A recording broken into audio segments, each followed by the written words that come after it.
listening to Skeptoid. I'm Brian Dunning from Skeptoid.com. The Vampire of Croglin Grange.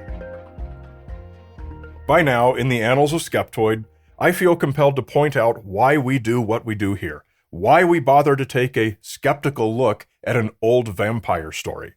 Now, there's nothing interesting or surprising in doing documentary research that finds a lack of evidence that an actual vampire was running around biting people, and thus little to learn from such an exercise, or even to be much entertained by it.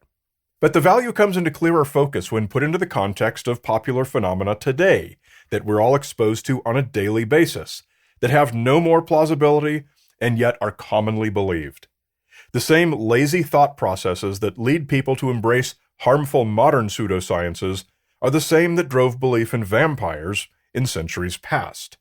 And thus we now find ourselves enriched with a justification for spending our valuable time examining an old mystery of a nighttime attack by a blood-sucking, undead being long ago. It really is a much more fun way to sharpen our skills at navigating our modern world.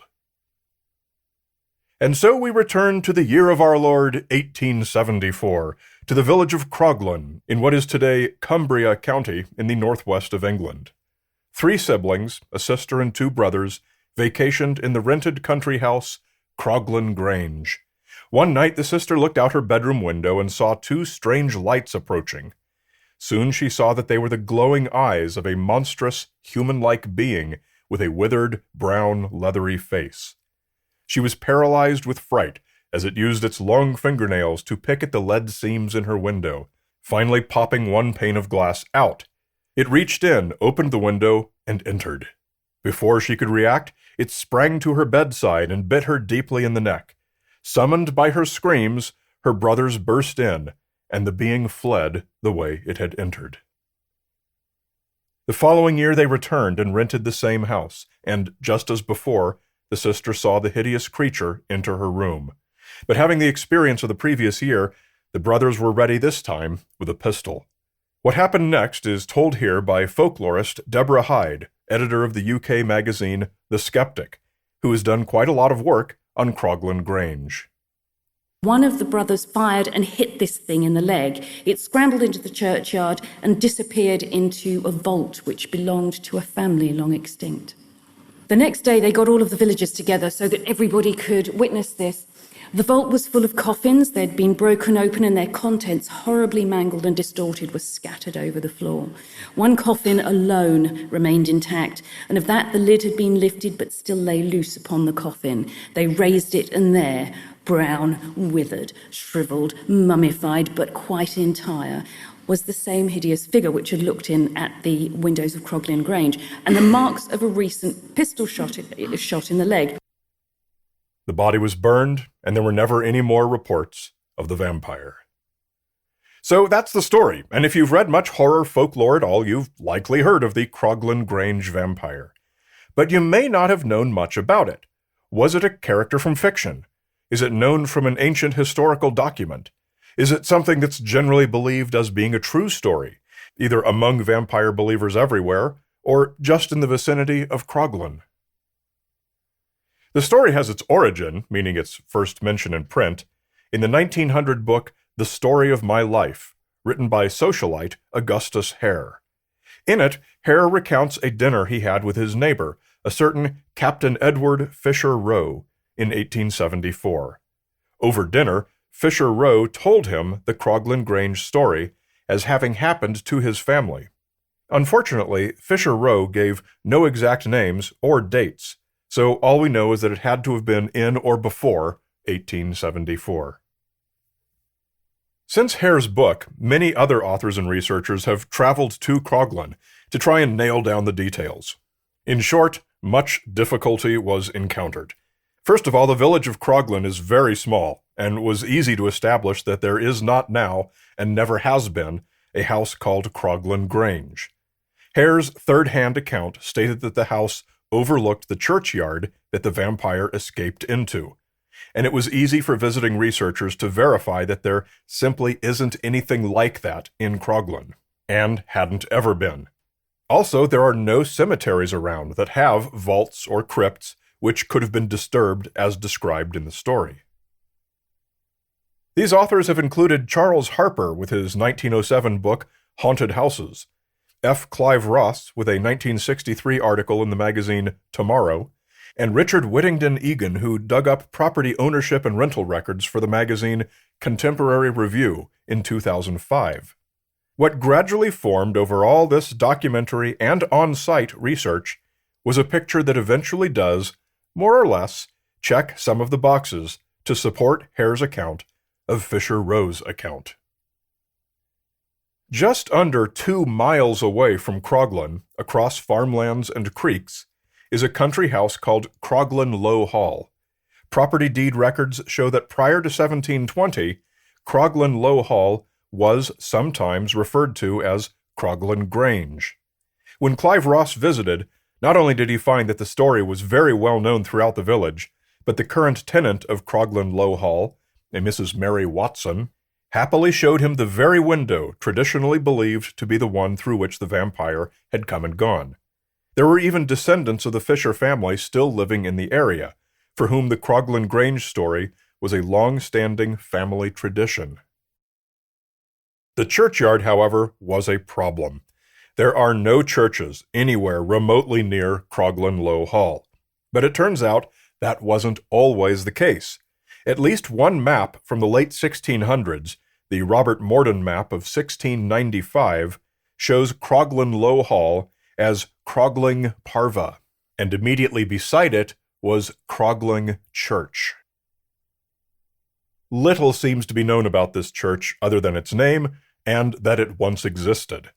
It is traditionally believed to have been destroyed in the Wars of the Three Kingdoms between 1638 and 1651, but its appearance on a 1695 map casts this date into some doubt. Today its stones are said to have been reused in other buildings, so little remains on the site. To almost connect the dots even further, Whittington Egan discovered that the Fisher family became the tenants of Croglin Low Hall in 1809, something around a century after the church was destroyed. However, a contradictory family tradition holds that there was a Fisher family crypt in the yard of Crogling Church. The pieces of the story are all there, enough that if we rearrange them, we have enough to form the foundation for a piece of local folklore. Croglin Grange is the most famous English vampire story, and yet it isn't much of one.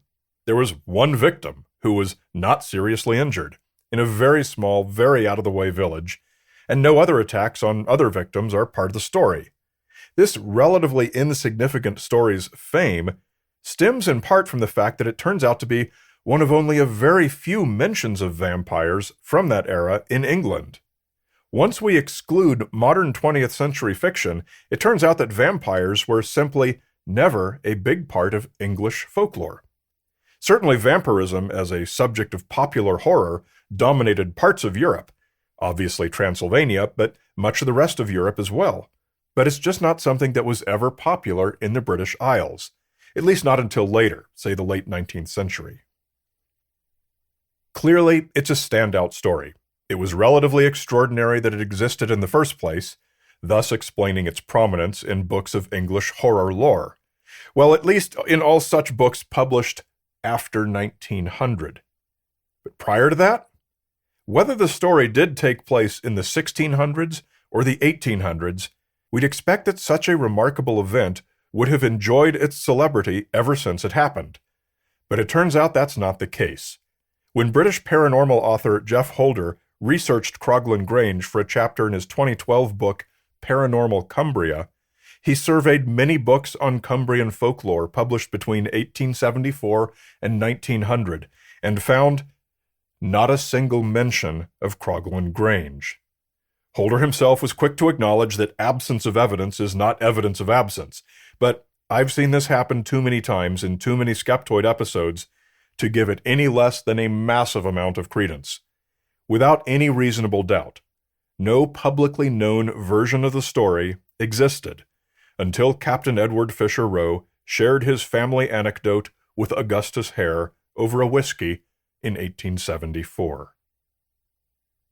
If a scary, creepy person of any type had climbed into the sister's bedroom, even attacked her, and even done it twice, that's not a good thing, but it wouldn't have warranted inclusion in books of local folklore.